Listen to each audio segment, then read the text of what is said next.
I'm just being really real with you. I don't really hear what you say if you are still supporting a genocide in Gaza. And that's for me, you know, I'm speaking for myself, but I know there are millions of other people who feel the same. It really is the issue of our time. And it's not because it's more important than like every other issue or should be the most important issue in the mind of every American or anything like that. It's because it's such an obvious yes-no question. It's like a barometer for your legitimacy on every other question, right?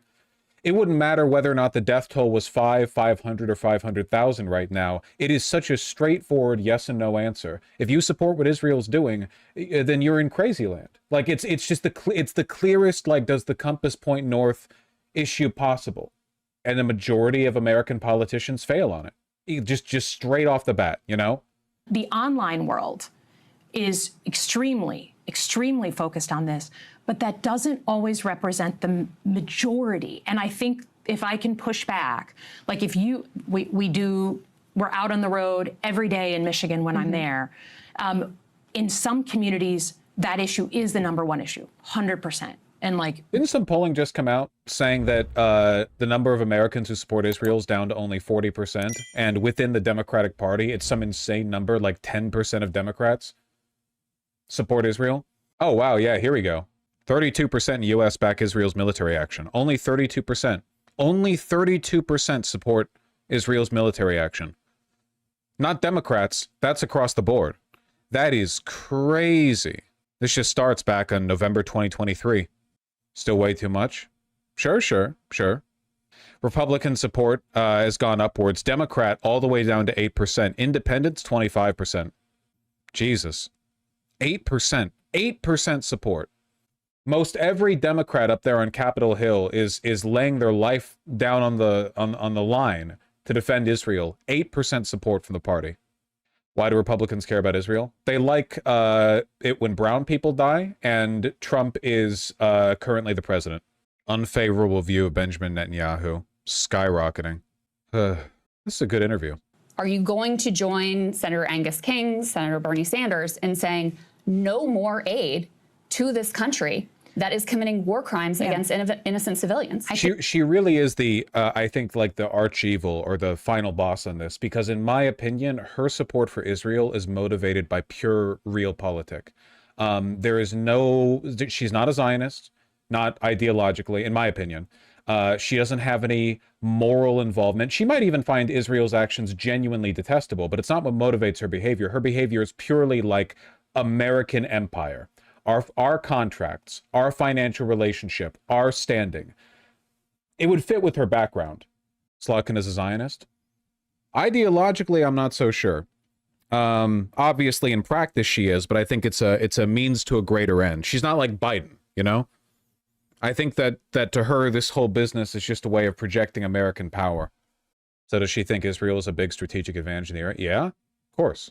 To me, the most important thing is a pressurized campaign to get aid into people who are starving. That to me is the #1, because that's the one is urgent and today. And that. But will you cut off aid to Israel so long as they're committing crimes against humanity? There is a difference between a weapon to protect a country from incoming missiles versus other type. Offensive and defensive weapons are different. So would you she supported offensive weapons as well. Also, the push to get anti-Zionism reclassified as anti-Semitism in like academic settings and the such. Yeah, no. Man. I guess to her, like, the insistence on aid and ending starvation is probably just more of that, like, she wishes that Israel wouldn't be so fucking crazy. That they shouldn't be uppity, essentially. Like, she would prefer it if Israel just sat there as a military base and occasionally agitated the nearby Arab nations. You know, but it's disruptive and counterproductive for them to be engaged in this project of ethnic cleansing. Senator Slotkin, if you were asked to support defensive weapons for Iran, defensive weapons for Russia, you wouldn't back that. No, but Iran, I mean, but they're defensive. They're just protecting civilians, right? Right. So how is it different? But because Israel's being shot at. I mean, well, so is Russia. So is Iran. Yeah. So is Russia. Ukraine's shooting at Russia right now.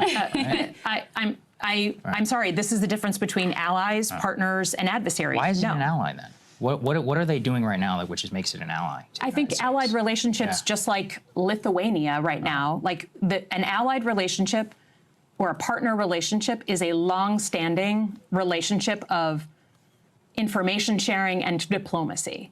And that is, to me, it's not a like... Israel is so fucking antagonistic to the United States, dude. It's so funny to go down this road when Israel is like the most belligerent ally, you know. But yeah, no, this is just like great American power stuff, right? This is just, you know, we have decided to prioritize Israel. We have business relations with them. We have contacts. We don't with Iran. We just don't have those relationships with Iran. So we have decided who we support and who we don't. It has nothing to do with morality or even really like consistency or who benefits us the most. It's just what we've decided to do. Like, I'm sure you believe in, like, or claim to believe in liberal human rights. Why would we ally with a nation that is committing a genocide and live streaming it? Can I ask, literally, like this, I think about this from the mirror image way, because I do not support the things that Donald Trump is doing, right? But I'm an American. So. But Trump's not allowed, the stuff Biden did with Israel was just as bad as what Trump's doing. Like, fundamentally, the same basic practices are taking place.